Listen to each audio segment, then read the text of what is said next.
뮤지컬 배우들의 소리를 들으면 잘 들려요, 가사가. 그런데 오히려 오페라 가수들은 소리가 잘 들리지 않는 그런 문제가 있습니다. 실제로 많은 사람들이 한국 오페라를 함에도 불구하고 무대에서 무슨 얘기인지 잘 알아듣기가 힘들어요. 이거는 아무리 우리가 비강공명을 통해서 소리를 잘 모아준다 해도 사실은 이 성악이라는 것은 울림을 사용하기 때문에 마이크가 아닌 자체 울림, 그 홀의 울림, 얼굴 구조의 울림을 사용하기 때문에 그게 마이크로 듣는 것보다는 명료하지 않을 수밖에 없습니다. 그거는 뭐 틀림없는데, 그러나 구강공명을 사용하는 것보다는 비강공명을 사용하는 것이 훨씬 더 명료하게 들릴 수 있어요. 이 비강공명에 대한 이야기는 좀 다시 나중에 해드리고요. 지금 이 구강공명에 대한 이야기를 제가 계속 하고 있는데, 그래서 구강공명의 장단점이 분명히 있다라는 것을 여러분들이 인지를 하셔야 됩니다.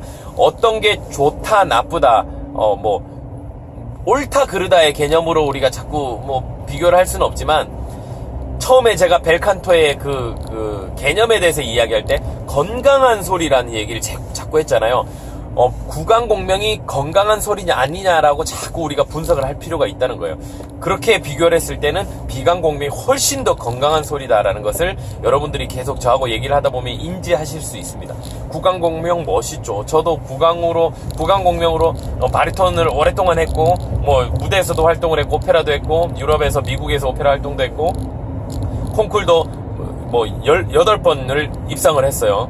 많이 이렇게 활동도 했지만 제 안에 해결되지 않은 것들이 자꾸 있는 거예요. 이 구강공명만 사용하면 소리가 뭔가 멋있긴 한데, 그 무대에서 이렇게 녹음해서 이렇게 다른 사람들과 비교해서 들으면 명료함이 떨어지고요. 전달이 제대로 되지 않는 거, 그러니까 뭔가 내추럴함이 없는 거예요. 쉽게 얘기하면 내추럴한 소리가 아니에요. 인위적인 소리예요. 이 소리는 인위적인 소리예요. 이야에 뭔가 자연스럽고 내추럴한 소리를 우리는 찾아내야 됩니다. 그러면 몸에 무리도 덜 가요. 노래 찬양을 부르면 주 하나님 지으신 모든 세계, 멋있어요. 저도 이렇게 부르고 싶습니다. 얼마든지 멋있게 노래할 수 있어요. 그러나 우리 악기 구조대로 내추럴한 소리는 아니라는 결론을 저는 내리고요. 이 소리는 이 비강을 통해서 어떻게 소리가 전달이 돼야 되냐면, 주 하나님 지으신 모든 세계 내 마음속에 그리워볼 때, 이런 내추럴한 소리가 된 뒤에 그 다음에 우리가 개성 있는 음악을 만들어 나가야 되는데, 1차적으로는 우리가 벨칸토적인 아주 기초적인 내추럴한 내추럴한 소리를 만들어낼 줄 알아야 된다는 겁니다. 그것이 지금 제가 얘기하고 강조하는 이 벨칸토 발성의 기본이에요. 목표입니다. 내추럴한 소리. 이런 소리는요, 그냥 하다 보면 뭔가 나름 흉내가 되고 그렇게 되긴 하지만 그냥 건강하다 옳다 그르다의 어떤 그런 판단이 없이 그냥 개성으로만 받아들이게 돼요. 그냥 정석이라는 것을 모르고 노래를 하게 됩니다. 상관없어요. 그렇게 해도 노래 잘하시는 분들 너무너무 많고요. 활동하시는 분들도 너무 많고, 그분들이 잘못됐다라고 얘기하는 게 절대로 아닙니다. 제가 얘기하고자 하는 가장 기본은요, 우리 악기를 구조대로 사용하는, 건강한 사용하는 소리를 느끼자라는 거예요. 그거를 느끼고 나면 노래가 너무 재미있어지고요. 소리 내는 재미가 생기게 돼요. 그냥 노래는 비타보 내가 하던 대로 그냥 아무 때나 이렇게 하는 것이 아니라, 그 내추럴한 소리, 우리의 그 구조대로 성대에서 소리를 만들어서 비강을 통해서 소리를 전달을 했을 때 라는 소리가 이렇게 전달이 된 뒤에 이걸 늘리는 거예요. 이것이 늘어나면 그 다음에 이 늘어난 소리에 음정을 넣는 거예요.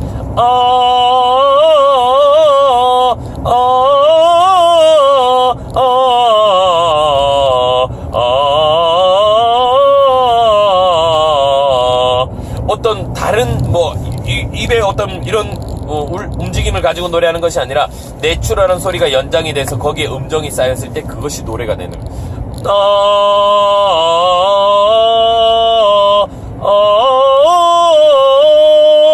그냥 이 기본의 그 기본적인 소리의 높낮이를 통해서 우리가 노래를 부를 수 있게 될 때, 그때 이제 비로소 우리는 노래가 시작이 되는 거예요. 음악이 시작이 되는 겁니다.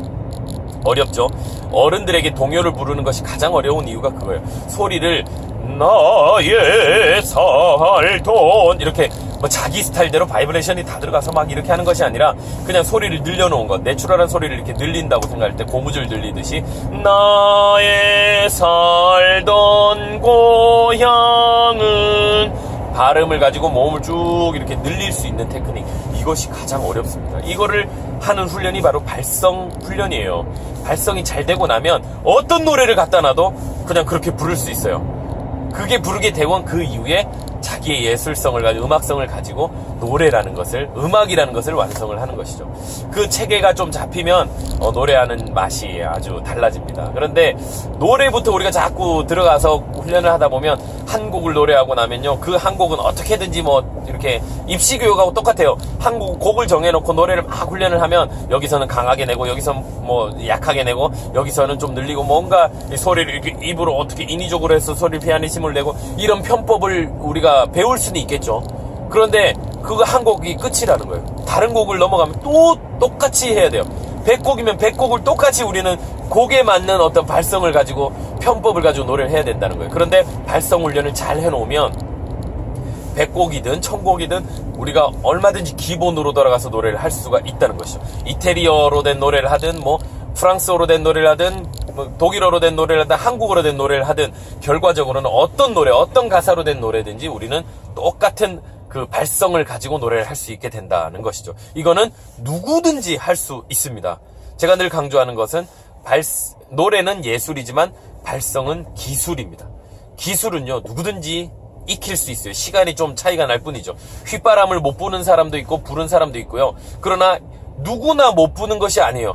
방법을 몰라서 그래요. 얼마든지 불 수 있어요. 왜냐하면 이 구조를 잘 이렇게 하다 보면 얼마든지 불 수 있어요. 시간이 걸리는 것이죠. 누구는 어릴 때부터 부르는 것이고 나이가 들어서도 못 부는 사람은 나는 안 돼. 안 되는 것에 안 되는 게 아니라 그러니까 못한 것이지 내가 배우지 못했을 뿐이지 안 되는 게 아니에요.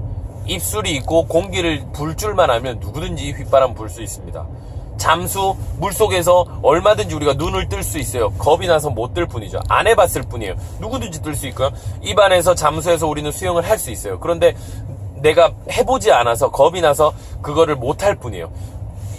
물속에 들어가서 코로 공기를 내쉬는 것 얼마든지 할 수 있어요. 근데 안 해서 못하는 거죠. 겁나서 못하는 것 뿐입니다.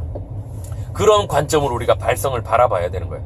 발성 훈련은 누구나 할 수 있어요. 그래서 내가 가진 악기, 그 악기는 누구나 하나님이 주셨기 때문에 비강이 없는 사람이 없거든요. 성대가 없는 사람이 없거든요. 이 성대를 가지고 소리를 내서 비강으로 소리를 내서 내가 가진 악기를 가장 베스트 음색을 만들어내는 것, 벨칸토적인 아주 건강한 발성을 만들어내는 것은 누구나 할 수 있습니다. 노래는 그 이후의 문제예요. 그러면 다음 시간에 이 비강을 어떻게 쓰느냐, 그러면 구강의 어떤 문제에 대해서는 우리 충분히 이제 얘기를 했는데 비강을 어떻게 쓸 것이냐, 그 부분에 대해서 실제적인 훈련법이나 이런 것들을 여러분들께 또 알려드리도록 하겠습니다.